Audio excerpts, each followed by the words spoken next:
अध्यक्ष महोदय, आपका सबसे पहले आपके चेयर का बहुत दिल से धन्यवाद करना चाहिए।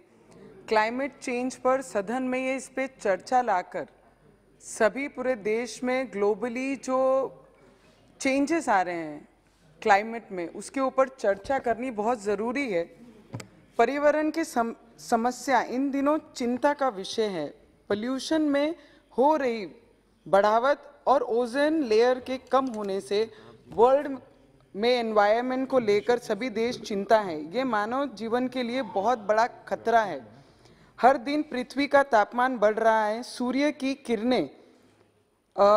किरणें जमीन पर आने के कारण आंखों को और हेल्थ की समस्या हो रही है। नदियों में फेंके जाने वाले कचरा और गंदगी ने केवल पानी को दूषित नहीं किया है, बल्कि बीमारियों को भी बढ़ावा देती है। इसलिए हमें इस गंभीर विषय पर चिंता करनी चाहिए। भविष्य में अधिक खतरनाक सभी हो सकती हैं। मेरी सरकार से ये विनती है कि लोगों के साथ खुलकर इस पे चर्चा होनी चाहिए, बात होनी चाहिए। आज हमारे लिए पानी सबसे बड़ा विषय है, क्योंकि साल 2015 में वाटर एड इंटरनेशनल एनजीओ ने रिपोर्ट जारी की थी कि जो शहरी विकास मंत्रालय जनगणना 2011 और सेंट्रल पोल्यूशन कंट्रोल बोर्ड के आंकड़े पे आधारित थी। इस रिपोर्ट में कहा गया था कि धरती का 80% भाग दूषित हो चुका है। इसलिए मेरी सरकार से विनती है, देश भर में राज्यों के माध्यम से जल को दूषित होने से बचाने के लिए भी एक अभियान चलाना चाहिए। क्योंकि अगर दिल्ली की बात हम करते हैं तो यमुना नदी का पानी पूरी तरीके से दूषित है।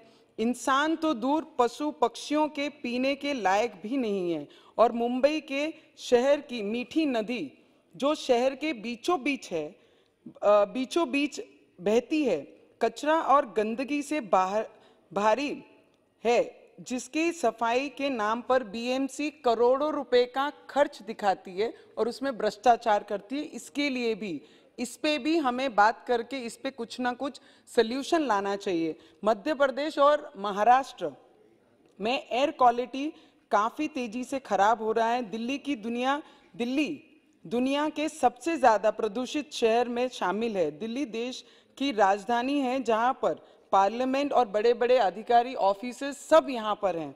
उसके बाद पोल्यूशन के कारण स्कूल कॉलेज बंद किए जाते हैं, जहाँ पे टोटली अगर दिल्ली में कोई आना चाहता है तो पहले पूछते हैं वहाँ के पोल्यूशन कैसा है, वहाँ पर रहना सुरक्षित है कि नहीं है, हेल्थ के लिए वो ठीक है कि नहीं है, पहले इस पे बातचीत होती है।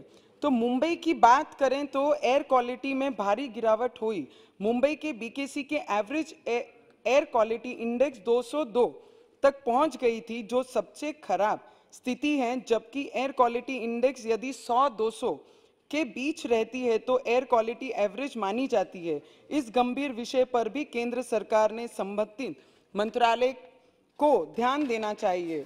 पेट्रोल डीजल से चलने वाली गाड़ियां से सड़कों पर भारी मात्रा में पोल्यूशन बढ़ रहा है, जो हमारे हेल्थ के लिए हानिकारक है। उसके कारण कई तरीके की बीमारियां बढ़ रही है। इसलिए मेरी केंद्र सरकार को एक सुझाव है, electric vehicle, CNG vehicle, solar vehicle पर भारी सब्सिडी देकर नागरिकों का ध्यान आकर्षित करना चाहिए, जिससे पेट्रोल डीजल की गाड़ियों की जगह पोल्यूशन फ्री व्हीकल खरीदें और पोल्यूशन मुक्त ये करा जाए। और पेड़ पौधे हमारे जीवन का सबसे महत्वपूर्ण हिस्सा है। पेड़ सभी, और मुझे लगता है शहर बड़े बड़े रहे और जंगल कट रहे हैं, शहर बढ़ रहे हैं और जंगल कट रहे हैं। क्योंकि मेरे क्षेत्र में जहाँ पर ट्राइबल क्षेत्र आता है, वहाँ पर तो हम आदिवासियों को मजबूर करके उनका पुनर्वसन करते हैं। पर शहर में जब सब चीज़ें देखते हैं तो वहाँ पे रोड के लिए इंफ्रास्ट्रक्चर होनी चाहिए, रोड बननी चाहिए, मेट्रोज आनी चाहिए, सब चीज़ें होनी चाहिए। पर जब वहाँ पे पेड़ कटाई होती है तो उस पर कोई चिंता नहीं दिखाता है। उस पर चिंता होनी बहुत ज़रूरी है। ये अध्यक्ष महोदय, आपके माध्यम से मैं मंत्री महोदय को विनती करती हूँ। आज देश भर में हाईवेज हैं, लाइन्स हैं, मेट्रोज हैं, मल्टी पर्पस कंपनीज जो बन रही है, मल्टीनेशनल कंपनीज, बड़ी बड़ी बिल्डिंग्स बन रही हैं, और प्राइवेट फ्लैट सोसाइटीज़ जो हो रही हैं, उसके लिए भी हमें चिंता करनी चाहिए कि उसे कैसा रोका जाए। क्योंकि ग्रामीण क्षेत्र में, सर आपके माध्यम से मैं बताना चाहूंगी कि आज जो क्लाइमेट में किसानों की बहुत बुरी हालत है। पहले एक समय होता था कि भाई ये महीने में इतना बारिश आना है और ये तारीख से हमको बुआई करनी है। आज वो चीजें स्थिति स्टेबल ना होने के कारण बारिश में ठंड, ठंड में धूप, धूप में बारिश, ये जो स्थितियां आ रही हैं इसके ऊपर नियंत्रण लाना बहुत जरूरी है और सरकार उस तरीके से काम कर रही है। मंत्री महोदय ने भी उस पर बहुत ज्यादा काम किया हुआ है।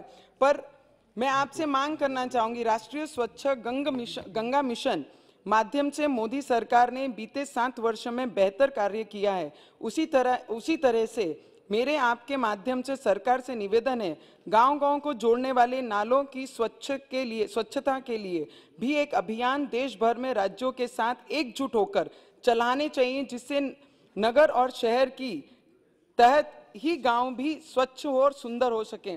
सर, मैं आपको बताना चाहूंगी, जहां ट्राइबल क्षेत्र हैं सर, मेरे क्षेत्र में जहां पर टाइगर रिजर्व जोन है, बर्ड सेंचुरीज हैं और इको सेंसिटिव जोन है, एनवायरमेंट, वहां पे tourism, sir last 1 minute sir, just that's it sir, वहां पर जहां पर आम लोगों को जाने की भी एंट्री नहीं, वहां पे स्टोन क्रशर जोन चल रहे हैं। जहां पे क्रशर चला रहे हैं वहां पर आने वाले टूरिज्म के लिए, जानवरों के लिए, पशु पक्षियों के लिए सबसे ज्यादा हानिकारक है। तो इनको, ये जो स्टोन क्रशर चलाते हैं या गांव के आसपास या ऐसे फॉरेस्ट एरिया में, उनको उस एरिया से दूर रखना चाहिए, जिससे हमारा फॉरेस्ट भी सिक्योर रहे और हमारे जानवर भी और हमारे टूरिज्म जो वहां पे आते हैं उनको सिक्योर करने के लिए बहुत जरूरी है। सर, अमरावती महानगर पालिका के राजौरा, परसोड़ा और मासोद और इल्ला में सर एक क्रशर कंपनी चलती है, चौरसिया कंपनी, सर लास्ट ऐसे उल्लेख मत कीजिए किसी नाम का। क्रशर चलता है, उसके माध्यम से जो हमारे पानी का स्तर है वो बहुत नीचे गया। मैं सरकार का बहुत दिल से धन्यवाद करना चाहूंगा। No mention should be of the any name. Sir last 1 line, 1 minute. तो उसके वजह से जो पानी का स्तर है, कुओं का स्तर पानी में जो है वो बहुत नीचे चले गया, तो उसको, उसमें कंट्रोल लाना बहुत जरूरी है और उस पर ध्यान देकर काम करना चाहिए, तभी हमारी ये क्लाइमेट जो चेंज है इस पे ध्यान जाएगा। आपका दिल से बहुत बहुत धन्यवाद करती हूँ।